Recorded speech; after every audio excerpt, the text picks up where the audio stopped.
Page 163, Difficult Things. That night, Richard stayed with me while Mom kept Louisa company at the hospital. Sal had a broken arm and 3 broken ribs, and he had to spend the night for observation. Richard ordered a pizza. "Do you feel like talking?" he asked. "Not really," I said. "Maybe later." He nodded. "Just let me know." After dinner, I closed my door and sat on my desk with your notes spread out in front of me. "Think," my brain said. "Think, think, think." I got out my ropes, tied some knots, and tried to start at the beginning. "The trip is a difficult one. I will not be myself when I reach you. The trip is a difficult one, and I must ask my favors while my mind is sound." And then there was the strangest line of all. "The trip is a difficult one. I can carry nothing, and a man can only hold so much paper in his mouth." I fingered the notes, so small and brittle. Had you carried them in your mouth? The trip is a difficult one. Difficult enough to scramble a person's mind and leave him raving on a street corner. What kind of a trip did that to someone? Who would deliberately take a trip like that? My mind began a little chant. And why? Why? Why? To save Sal. That's why you stood on your corner day after day. That's why you were always doing those kicks into the street. You were practicing. It was all to save Sal, because somehow you knew. Time travel is possible, Marcus said, in theory. "I am coming to save your friend's life, and my own." "Well," I said out loud, "to no one. You saved Sal's life, but you failed miserably with goal number 2. Richard knocked on the door, and I jumped. "Sorry," he said. "Didn't mean to scare you. I thought you might want to come out and have some grapes." Richard had brought me grapes. We watched some TV and ate a giant bowl of the most perfect, tart, green grapes in the world. They were definitely not from Bell's. It was nice, just sitting there watching TV together. My brain stopped asking me questions. I saw Richard glance over at me a couple of times, but he didn't ask me any questions either, and that was nice too. When I fell asleep on the couch, Richard turned the TV off and said I should go to bed. But once everything was quiet, I couldn't sleep. Your words were swimming in my head. "Please deliver your letter by hand. You know where to find me." Louisa had told me that some of her old people died with nothing and no one. She said they were buried on an island somewhere north of Manhattan. I figured that was where you would be soon. I was still worrying and feeling a little frozen when my bedroom door opened and Mom came over and sat on the edge of my bed. "Sal is going to be fine," she whispered, putting one arm around me. "The tests are done. He'll probably be home in the morning." I didn't say anything. I was afraid that if I spoke, I would tell her too much. I would tell her about the notes, Richard's shoes, the $2 bills, everything. And I thought that if I did tell her, somehow Sal might not be okay anymore. So instead, I just held on to Mom's arm, and she stayed right there until I fell asleep. Things that heal. The next night after dinner, Mom and I went to visit Sal and Louisa downstairs. It was strange to be there, in a place I knew so well but hadn't been in so long, like how it might feel to look at my own face in the mirror for the first time in months. Sal was sitting up in bed with one arm in a cast. Mom gave him a careful hug, and then she and Louisa went to talk in the kitchen. Louisa had dragged a table over to the left side of Sal's bed so that he could reach it with his good arm, and there was a stack of sports magazines and stuff on it. "Wow," I said. "Are those Tootsie Pops? Your mom went all out." He smiled, actually looking me in the eyes. "Yesterday at the hospital, she brought me McDonald's," he said. "McDonald's?" Louisa thought that McDonald's was a giant conspiracy against the health of all Americans. Oh my God, I mean, why aren't you dead? But that was a little too close to what had actually happened. He laughed, but I felt myself go red. With his good hand, Sal shook the bag of Tootsie Pops out onto the table, found a purple one, and held it out to me. "Grape," he said. "Aw, you remember." But somehow that was also too close to the truth. I felt my head kind of buzz and was pretty sure I had gone red again. "I remember everything," he said cheerfully. He seemed to be in a great mood. He also seemed to have forgotten that we weren't really friends anymore. "You do?" I said, unwrapping my Tootsie Pop. "So do you remember why you don't like me anymore?" I was surprised to hear myself ask, but once I had, I really wanted to know the answer. "I still like you. Of course I still like you. I just needed to, I don't know, take a break for a while." "Ha! Break!" He gestured to his sling. "Get it?" He giggled. "But why? I wasn't the one who hit you." He shook his head. "Hit me when? What are you talking about?" "What do you think I'm talking about? The day Marcus hit you. The day you bled all over your Yankees jacket. The day you shut me out." "Wait, Who's Marcus? I suddenly got how totally stupid I'd been, never telling Sal that Marcus was an okay kid. I thought of the day I'd seen Sal drop to the ground and pretend to tie his shoe. He probably worried about seeing Marcus on the block every single day. He probably woke up in the morning thinking about it, and I could have done something to fix it a long time ago. Marcus is the kid who hit you that day on the street, the kid you were running from yesterday. Oh, Sal cut me off. He looked at his feet, which were just a bump under the covers. Yeah, that kid freaks me out. He has it in for me. He doesn't have it in for you, I said. He really doesn't. I think he was trying to apologize yesterday. He shrugged, if you say so. He looked at me, but that has nothing to do with it, with you and me, really. But the day Marcus hit you, that was the day that you stopped wanting to do stuff together. You stopped. He shook his head. No, it was before that. And very quietly, my brain said, Remember the times way back in September when Sal didn't show up to walk home together after school? Remember how he said he didn't have money to go out to lunch when you knew he did? Remember the morning you waited for him in the lobby until you were absolutely, positively going to be late, and then you rang his doorbell and it turned out he'd gone to school without you? And then I remembered something else. I remembered running across Broadway holding my big Mysteries of Science poster and seeing Sal on the other side and yelling for him to wait up. And he had. He'd waited, and when I asked him why he wasn't at a regular spot after school, he just mumbled something and looked at his feet. And then we'd walked toward Amsterdam in total silence until Marcus hit him. Sal had started home without me that day, and it wasn't the first time. And here he was today looking right at me, and we still felt like us. So when can we go back to normal? I asked. That's the thing, Mira. It wasn't normal. I didn't have any other friends, not real friends. Neither did I wanted to say. And then I realized that was his whole point. We'd only had each other. It had been that way forever. He was still talking. I mean, remember the second week of school when you got sick? I spent that whole week alone. The whole week. Alone at lunch, every day. Alone after school. And don't take this the wrong way, but sometimes I want to hang out with boys. He yawned. Oh, all these pills, he said, for my arm. They make me kind of sleepy. You could have just told me, I said. You have said all this stuff before. I thought we talked about everything. Not everything. He looked at me in a groggy way. Anyway, I gave you hints. You never got them. Mom and Louisa walked in. I thought you might be getting tired, Louisa told Sal. These painkillers, she said to Mom. He takes one, talks his heart out for 20 minutes, and then falls asleep, like clockwork.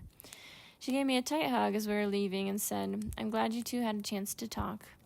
And I wondered if she'd saved the 20 minutes for me on purpose. Next chapter is Things You Protect. Wheelie was running late. I'm still working on the list, she said, pushing some candy across her desk at me. Have a seat. I'll be done in 2 jigs. That was fine with me. In the 2 days since the accident, I thought about your notes 1,000 times and tried at least that many times to push away the memory of your body lying in the street. I wasn't sleeping much, and I was tired. My first bit of honey was just softening in my mouth when 2 police officers walked into the office. Willie looked up from her typewriter. May I help you? There a Marcus Hilbroner enrolled here? Her face stayed blank. I believe there might be, but the principal isn't in right now, and that's okay. We just need a word with Marcus Hilbroner. He seems to like to chase kids into the street, and we need to have a word with him about that. What room? She scratched her head. I'm not sure. I'll have to look him up.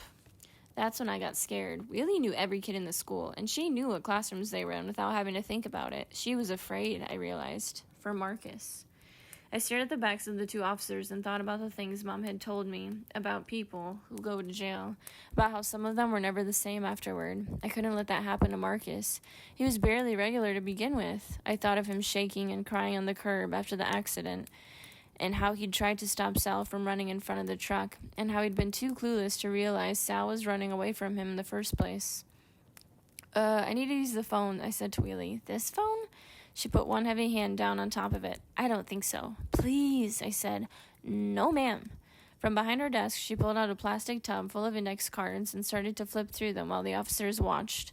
Let's see, she said. Hillerman, right? Any idea what grade he's in? They looked at each other. Hilbroner. One of them said, Don't you have an alphabetical list? Of course, she said. But that's down here somewhere. Her voice trailed off as she started to roll her chair toward the file cabinets that stood along the back wall. I left the office casually, as if I just had to go to the bathroom, and then I sprinted down the corner and down the dead-end hallway. In my mind was a picture of the dentist's white wall phone. The dentist was relaxing in his chair, looking very comfortable with a paper cup of coffee and the newspaper. "Hi, Miranda," he said, sitting up. "You have the patient list? Can I use your phone?" I called to him. "It's an emergency." He looked surprised but said, "Sure, go ahead." I called my mom at work. "I need help," I said. "The police are at school, and I think the kid is going to get arrested. A friend. But all the lawyers are in court," she told me. I started to cry. "Can you come, Mom? Right now?" "Me?" she said, and then, "Yes, I'm coming." By the time I hung up on the phone, I had the dentist's full attention. "What's up?" he said. "Marcus is in trouble," I said. "The police are here, and they might arrest him, and he didn't do anything wrong. If my mom can get here, I think she can help." "Marcus is a good kid," he said firmly. "A good kid through and through." He calmly folded his newspaper and took a pen from his pocket. "So, Miranda, are you my runner this afternoon?" I raced up the 4 flights to Marcus's classroom. The dentist scrawled note in one hand and burst in, yelling, "I need Marcus!"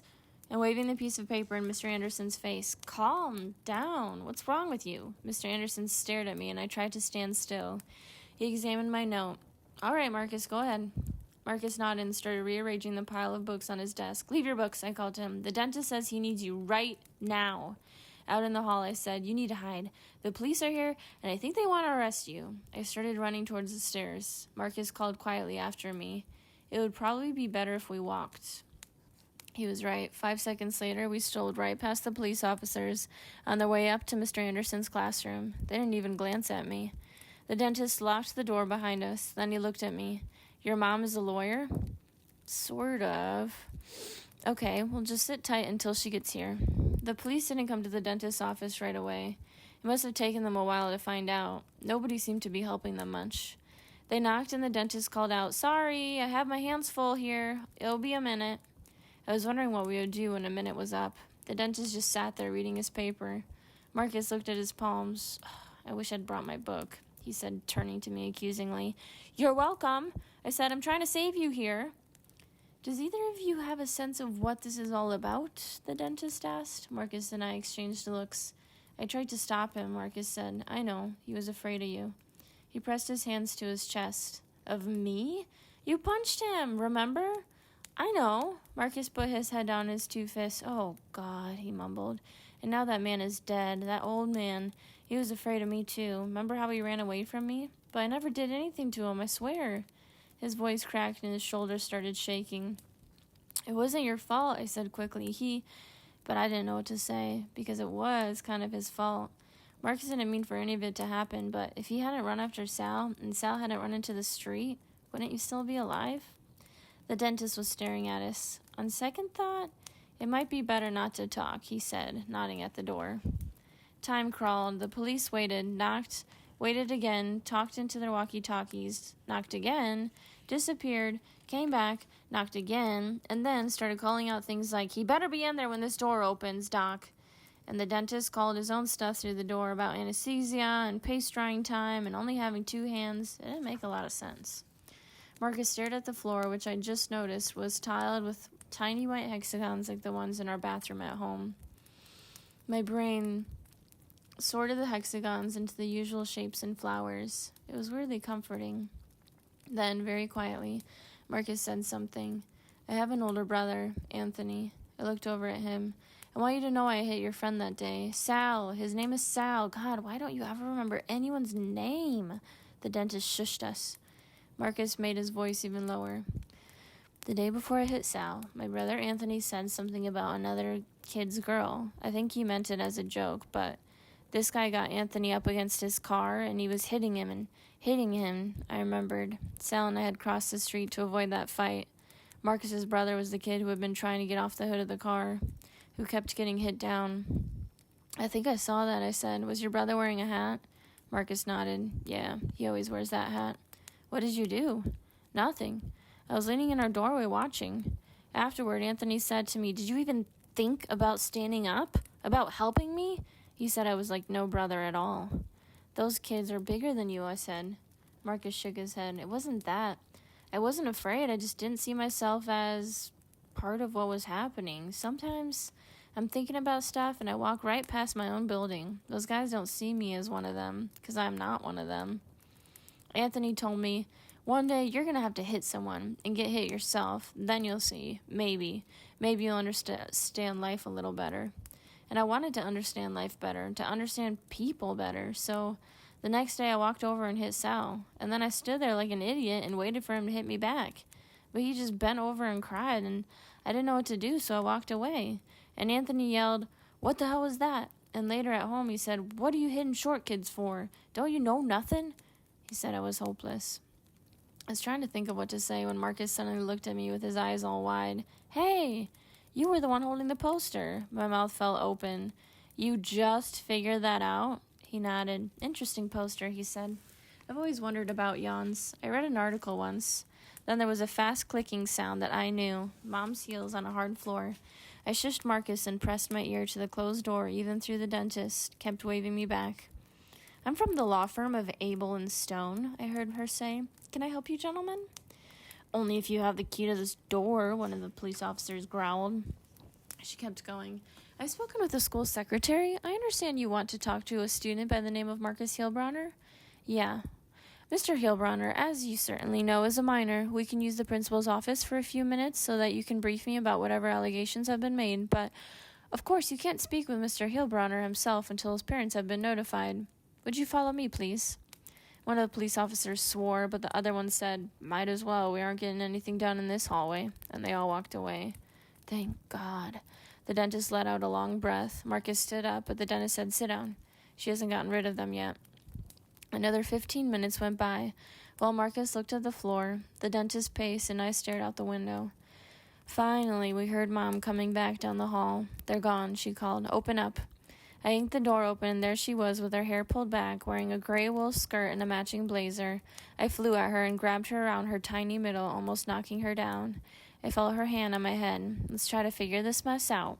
Who wants to talk first?" Next chapter is called Things You Line Up.